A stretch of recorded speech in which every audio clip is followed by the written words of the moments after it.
तो स्वागत है आप सभी का दोस्तों। आज हम बात करेंगे CAPF central arm police force में पैरामेडिकल में जो आपका मेडिकल टेस्ट होता है जिसे डीएमई कहा जाता है, डिटेल मेडिकल एग्जाम, वो कैसे होता है। देखिए, मैं कोई एक्सपर्ट नहीं हूं, मैंने क्वालिफाई किया है तो मैं आपको कुछ चीजें बता सकता हूं जो आप वहां पे कर सकते हो, और कुछ चीजें ऐसे बताऊंगा जो आपको गलती नहीं करनी। देखिए, फाइनल डिसीजन अगर सीएपीएफ के मेडिकल स्पेशलिस्ट ने दे दिया, अगर आप फिट हो तो आप कोर्ट में अगर आपके ऊपर कोई केस भी कर देगा तो आप फिट ही कहलाओगे, अनफिट नहीं हो सकते। अगर आप अनफिट हो तो कोर्ट में अगर केस भी कर लोगे तो आप फिट नहीं कहलाओगे। उसका उदाहरण द हिंदू पेपर में आप देख सकते हो। इसी 2019 बैच का एक गर्ल्स का इशू था कैरिंग एंगल को लेके। तो कोर्ट ने सीधा कह दिया कि जो फाइनल फिटनेस है वो आपका सीएपीएफ मेडिकल स्पेशलिस्ट ने अगर जो लिख दिया, अगर फिट है तो फिट है, क्योंकि उन्हें पता है कि आपकी कंडीशन हार्श में कैसे आप वर्क करोगे, कैसे नहीं करोगे। तो हम बात करते हैं पहले आईज की। आईज आपकी कैसी होनी चाहिए? तो आई में ये अनएडिड मतलब होता है आपका, अनएडिड का मतलब होता है विदाउट ग्लास। ठीक है, बिना गिलास के आपकी आईज कैसी होनी चाहिए? बेटर आईज आपकी N6 6/6, वर्स आईज 6/9। ठीक है, कितना चलता है। बेटर आईज क्या होती है? इधर लिखा है, for right handed person the right eyes is better eyes and vice versa. अगर लेफ्ट हैंडेड पर्सन है, लेफ्ट हैंडेड पर्सन के लिए उसकी क्या होगी? लेफ्ट आईज बेटर होगी, बेटर काउंट की जाएगी। ठीक है, फिर हम बात करेंगे अनकरेक्टेड। अनकरेक्टेड, आपने कोई लेंस तो नहीं लगवाया, इसे सही तो नहीं करवाया, इसे कहते हैं विदाउट लेंस या विदाउट करेक्शन। विदाउट करेक्शन, ठीक है। तो आपकी आइज क्या होनी चाहिए? 6/6 6/9। ये आपका आइज का पार्ट खत्म हुआ। गलती क्या नहीं करनी है आपको? जब वो आइज आपको क्लोज करने के लिए करें, क्या हो गया, जब आप आइज एक आइज बंद करते हैं तो उसको दबाए नहीं, आराम से अपनी पलकों को बंद करें। जो आपका पलके हैं उसे बंद करें आराम से, और थोड़ा टाइम लेके, जल्दीबाजी नहीं करनी। देखिए, ये लापरवाही कर लोगे। अगर आपको कहते हैं थोड़ा हाथ खोल के, जो आपका पाम है उसे थोड़ा ओपन करके रखना ताकि आईज बंद हो जाए, दबे ना। अगर आपकी आईज दबेगी तो थोड़ा धुंधला धुंधला दिखेगा और आप डायरेक्टली अनफिट हो जाएंगे। ये गलती मत करना। आप अभी अपने घर पे ट्राई कर सकते हैं कि पाम को कितना दबाना है, अगर वो कहते हैं तो। वहां पर वैसे वो एक कागज भी दे देते हैं, एक कोई प्लास्टिक का वो भी दे देते हैं, तो वो इश्यू की बात नहीं है, जैसा आपको मिले। मगर आपको एनवायरमेंट की तरफ से आपको हर तरीके से आपको प्रिपेयर होके जाना है और डरना नहीं है। देखो, मैं आपको ट्रिक बता रहा हूं, आपको कैसे बचना है इन चीजों से। मैं आपका कोई ठीक थोड़े कर रहा हूं बीमारी। मैंने आपको बताया कि आपको ये गलती नहीं करनी, और जो ये गलती करता है वो भाई अनफिट हो जाता है सीधा। भाई ऑप्शन तो एक मिलेगा, री मेडिकल का ऑप्शन मिलेगा, ऐसी कोई बात नहीं है, आप वो मत सोचें। री मेडिकल मिलेगा, री मेडिकल में प्रेशर बढ़ता है फिर। तो देखते हैं, इसके कई सारे गाइडलाइंस हैं। तो पर्पस क्या है जो मेडिकल स्टैंडर्ड का? वो basically medical fit candidate except मतलब होने चाहिए, क्योंकि भाई उनकी कंडीशन जो वहां पर रहते हैं वो अलग अलग होती है। तो ये इन्होंने एक गाइडलाइन दे रखी है मेडिकल सीएपीएफ में कैसी होनी चाहिए। ये बेसिकली मैं जीडी का बता रहा हूँ, मगर ये आपका एसआई पोस्ट के लिए भी ऐसा ही होता है। और ये गाइडलाइन आपके पास अगर नहीं है तो ये डाउनलोड भी कर सकते हैं, आप ये भी पढ़ सकते हैं। इसमें काफी सारा डिटेल लिखा है, वो भी कभी हम पढ़ाएंगे आपको। अगर आप एब्सेंट हुए एग्जाम में तो आप सीधा डिबार हो जाओगे, अनफिट कहलाओगे। इसलिए आपको अगर कोई पेपर वगैरह एसएससी का पड़ जाता है किसी और एग्जाम का, तो आप नोडल ऑफिसर के पास जाके उसे चेंज करा सकते हो। अगर वो आप चेंज कर देंगे तो आपके लिए बेटर होगा। एक डिक्लेरेशन फॉर्म भरवाया जाता है जिसमें आपसे रिगार्डिंग कई सारी डिजीज, आपकी ट्रीटमेंट वगैरह जो पूछी जाती है कि आपका कोई बीमारी है, पहले थी, सर्जरी कराई है क्या नहीं कराई है, तो आपको डिक्लेरेशन भरना होता है और उसमें सही भरना होता है। तो देखिए, मेल कैंडिडेट को एज अ न्यूड भी रहना पड़ता है वहां पर। भाई वहां सारी चीजें चेक होती हैं, तो जाहिर सी बात है, इसमें शर्म वाली बात नहीं है। सबके साथ होता है, जितने बंदे क्वालिफाई होते हैं उनका सबका मेडिकल ऐसे ही होता है। तो कुछ चीजें चेक करी जाती हैं जो मेंशन है, जेंटिलिया पेरिनियम लिया। फाइनल डिसीजन जो अनफिट और फिटनेस का है वो in weight will decide by medical board. भाई वेट में ज्यादा इशू नहीं आता, मगर भाई वही है, मैंने कहा ना, डॉक्टर अगर भाई गलत कर रहा है तो फिर वो गलत क्यों कर रहा है। नॉर्मली अनफिट नहीं किया जाता वेट में, नॉर्मली नहीं किया जाता। मगर आप सबसे मैं कहता हूं कि 5 kg अगर ऊपर नीचे तो चलेगा, 5 kg तक का मैं आपको सपोर्ट करता हूं। सपोर्ट क्या करता हूं, वहां रिलैक्सेशन मिलता है यार। मैं कोई डॉक्टर थोड़े ना हूं, मैंने पास किया तो मैंने बताया मेरा खुद का ज्यादा था, 8 किलो वजन ज्यादा था, फिर भी मैं क्वालिफाई हुआ। तो वो किस्मत होती है, और 5 kg का सबका चलता है। वैसे किसी को वेट में नहीं निकाला। मैं आपको ये बताना चाहता हूँ, किसी को वेट में सिर्फ ओनली वेट पॉइंट में किसी को भी अनफिट नहीं गया। ठीक है। मेडिकल टेस्ट जैसे एक्सरे होता है आपका, हीमोग्लोबिन होता है, यूरिन होता है, और माइक्रोस्कोपिक एग्जामिनेशन विल बी। भाई ये माइक्रोस्कोपिक तब पॉसिबल है जब आपका कुछ वो डिटेक्ट करते हैं, आपके पास कोई बीमारी अगर वो डिटेक्ट करते हैं तभी ये पॉसिबल है, वैसे ये चेक नहीं होता। Female candidate in case of temporary unfitness will be not allow. इसमें क्या है भाई, देखिए अगर वो प्रेग्नेंट है ऑफ 12 वीक्स स्टैंडिंग और उससे अबव, तो वो क्या डिक्लेयर करी जाएगी, टेम्पररी अनफिट। ठीक है। और उनका क्या होगा, री एग्जाम होगा 6 weeks after pregnancy is over, इधर नेचुरली और आर्टिफिशियली। तो बेसिकली ये उनका एक क्राइटेरिया है कि आप, अब देखिए शादी हो जाती है भाई, एसएससी जो पेपर कंडक्ट कराता है वो 3 साल में पूरे होते हैं, जब तक मेडिकल आता है तो भाई शादी हो जाती है, बच्चे हो जाते हैं। तो वो चीजें अलग है, तो उसके लिए एक प्रावधान दे रखा है। तो ये चीजें भी पता होनी चाहिए। लोग डरते हैं कि मैं प्रेग्नेंट हो गए हैं तो अब हम मेडिकल कैसे देंगे। उसका प्रावधान है, अगर आप 6 वीक्स, क्या लिखा है, 12 वीक से अगर ज्यादा है तो आपको रीमेडिकल मिल सकता है, क्लेम। टैटू सबसे बड़ा टॉपिक। टैटू किसी का भी हो, religious symbol, figure, name as follow in Indian army are to be permitted. ठीक है। और टैटू कैसा होना चाहिए, कहाँ होना चाहिए, देखिए नॉन सैल्यूटिंग पार्ट पे तो होना ही नहीं चाहिए, मतलब सैल्यूटिंग पार्ट पे तो होना नहीं चाहिए, नॉन सैल्यूटिंग पार्ट पे चलेगा, सिर्फ नॉन सैल्यूटिंग पार्ट पे। और डोर्सम, डोर्सम मतलब होता है ऊपर, हथेली, हथेली नहीं, डोर्सम मतलब आपका जो हथेली के ऊपर वाला पार्ट होता है, जो व्हाइट नहीं होता, वो उस पे अलाउ नहीं है, क्योंकि वो शो होता है। और आप सैल्यूटिंग पार्ट पे आपको नहीं करना। और इसका साइज भी दे रखा है 1/4 ऑफ एल्बो, आपकी जो एल्बो है उसका 1/4। ठीक है। तो आप अगर एल्बो आपको क्लियर नजर नहीं समझ आ रहा, तो आपका जो फुट है, फुट का 1/4 कर लेना। अब भाई वो आपकी जिम्मेदारी है कि आप एल्बो फुट, मैंने क्यों बताया, वो एक रीजन होता है, जितना फुट का साइज लेंथ होती है उतना एल्बो भी होती है हमारी। देखिए ये कई सारी चीजें आपको पता होनी चाहिए, लोगों को नहीं पता होती, कि भाई आप ऑपरेशन कराते हो तो उसका मिनिमम कुछ ड्यूरेशन होता है, अगर आपने वो क्वालिफाई कर लिया तो आप पास हो गए, आपको वो सर्टिफिकेट दिखाना पड़ेगा। बॉडी सरफेस स्वेलिंग, डीएनएस, टॉन्सिलेक्टोमी, नेसल पेक्टोमी 1 मंथ का होना चाहिए इसका पीरियड, हाइड्रोसिल का 3 मंथ, टिप्नोप्लास्टी 4 मंथ, ये आपका कान का ईयर का है।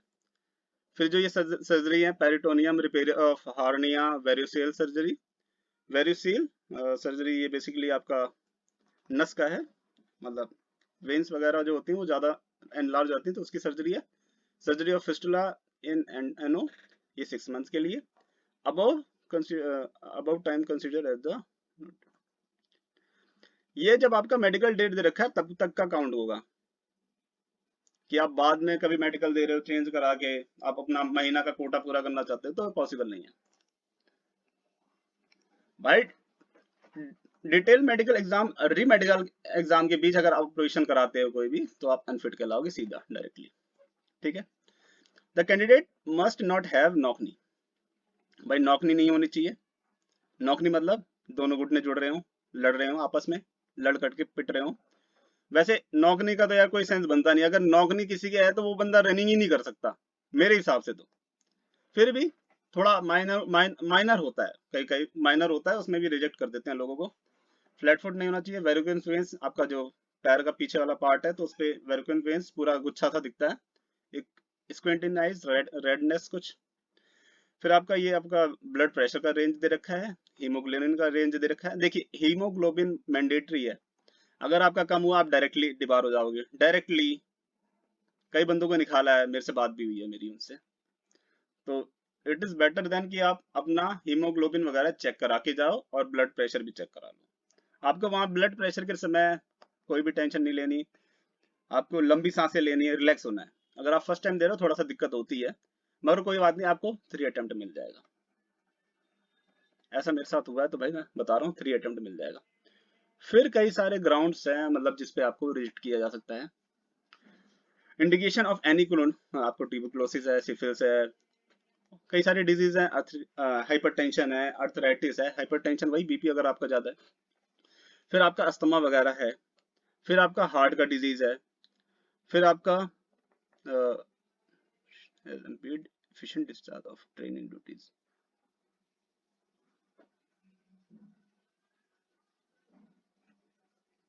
फिर आपका लो स्टैंडर्ड विजन है, स्क्विंट है, फिर ओटिटिस मीडिया है, डिफनेस मतलब आप सुन नहीं पाते। वहां पे सुनने का टेस्ट होता है, मतलब वो दूर से बोलते हैं तो आपको उसका चीजें बतानी होती है। क्या हो गया, loss and decay of teeth. Tooth basically आपका सिंगुलर है और टीथ मतलब पूरा आपका। तो आपका क्या होगा, डेंटल पॉइंट में कम हो जाएगा। वैसे 28 दांत तो मानते हैं, तो विद चल जाता है। मतलब आपका अगर 28 दांत में अगर आपका लॉस नहीं होना चाहिए, 28 टीथ में लॉस नहीं होना चाहिए किसी भी दांत का, 28 टीथ होने चाहिए नॉर्मली। ये मुझे इतना पता है, इतने पे हो जाता है। डिकीनेस मेरे में थी मगर मेरे को ऐसा कुछ अनक्वालिफाई नहीं किया। डिकीनेस पूरा नहीं था, मतलब ऊपर से एक लेयर थी, ब्लैक लेयर है टीथ पर, तो वो मेरा था, मगर उससे क्वालिफाई मतलब डिस्क्वालीफाई नहीं किया गया। वेयरिंग ऑफ हाफ और कंप्लीट आर्टिफिशियल डेंचर, भाई ये भी रिजेक्शन का पॉइंट बन सकता है कि अपने जो भी दांत लगा रखे हैं वो आर्टिफिशियल है पूरे। चेस्ट का है डिफॉर्मिटी ऑफ जॉइंट्स, ये भी है आपका कर्वेचर स्पाइंस। तो ये होता है आपका स्क्लेरोसिस, मतलब होता है आपका जो रीढ़ की हड्डी है वो सीधा नहीं है, ऐसे ऐसे टेढ़ा है, टेढ़ी है आपकी रीढ़ की हड्डी, तो उसे स्क्लेरोसिस कहा जाता है। ये पॉइंट बनाया था मेरा जीडी में, मगर इसका कोई इशू नहीं था, मैं एसआई वाले में पास हुआ था। तो आपका एबनॉर्मल गेट्स है, वैक्स है। अगर आपके ईयर में वैक्स है तो आप डायरेक्टली डिबार हो गए, कोई चांस नहीं मिलेगा। डिवेटेड नेसल सेप्टम, जो आपका नोज में सेप्टम होता है वो बेसिकली थोड़ा टेढ़ा मेढ़ा होता है, तो उसमें भी डिबार कर सकते हैं। अंडर साइड चेस्ट आपका मतलब साइज जो 80 मांगा जाता है सेंटीमीटर चेस्ट का साइज होना चाहिए, वो होता नहीं। फाइल्स है, टोन्सिल है, ये सारे रिजेक्शन के कारण है। अब नॉर्मल ब्लड प्रेशर बताया था मैंने, बीपी वही, ओवरवेट अंडरवेट, तो +5 -5 चलता है। इसका एक चार्ट होता है, आप ऑनलाइन चेक भी कर सकते हो। तो हम बात करेंगे मेंटल एंड नर्वस, बाइवान नर्वस हो गए ज़्यादा, तो वो भी है। डिफेक्टिव इंटेलिजेंस, मतलब कुछ भी बोल रहे हैं तो आप वहाँ पे थोड़ा सा बिहेव नहीं कर पा रहे, कुछ चीज़ें मतलब बिल्कुल इंटेलिजेंस नहीं है, आपने एग्जाम कैसे क्वालिफाई करा वो तो भाई फिर सोचने वाली बात है। जब आप वहाँ पर वो आपसे जो पूछ रहे हैं आप उसका आंसर प्रॉपर्ली नहीं दे पा रहे। Any type of hernia, hernia कई तरह की होती है।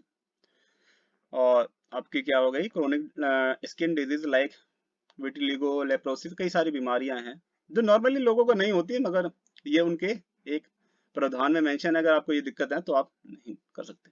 कॉन्जेनिटल एबनॉर्मलिटी है जिससे आपको आप अपनी ट्रेनिंग अच्छे से नहीं कर सकते, तो इसलिए उसमें भी निकाल दिया गया। Anal fistula, haemorrhoid, anorectal disease, deformity of feet like flat foot, club foot, plantar warts, etc। What's basically आपका वो होता है, वॉट्स और कौन शायद सेम होते हैं, गुरुकुल कहते हैं हिंदी में जो इसे। इसके मेरे पास दवाई है, तो मैंने एक वीडियो बनाई है, वो भी आप चेक कर सकते हो। तो कई सारी बीमारी हैं जिसे आप पढ़ सकते हो। देखिए फिर एक हम कैरिंग एंगल वाला तो देख लेते हैं। ये कैरिंग एंगल का 20 है। In female the carrying angle of more than 20 will be release, और उसका 19 था जो इश्यू चल रहा था कोर्ट केस में, और 19% नहीं 19 डिग्री था, और उसे कोर्ट ने डिबार कर दिया, कहा कि आपको जो पैरामेडिकल स्टाफ ने कहा है आप वही हो, फिट हो तो फिट हो, अनफिट हो तो अनफिट हो, कोड का कोई मैटर हम नहीं देख सकते। गैनोमेस्टिया होता है बेसिकली आपकी जो चेस्ट होती है इसमें गांठ बन जाती है, तो वो है। बाकी कई सारे और भी चीजें हैं। तो ये एग्जाम होते रहते हैं। और ये फीमेल्स का सारा दे रखा है।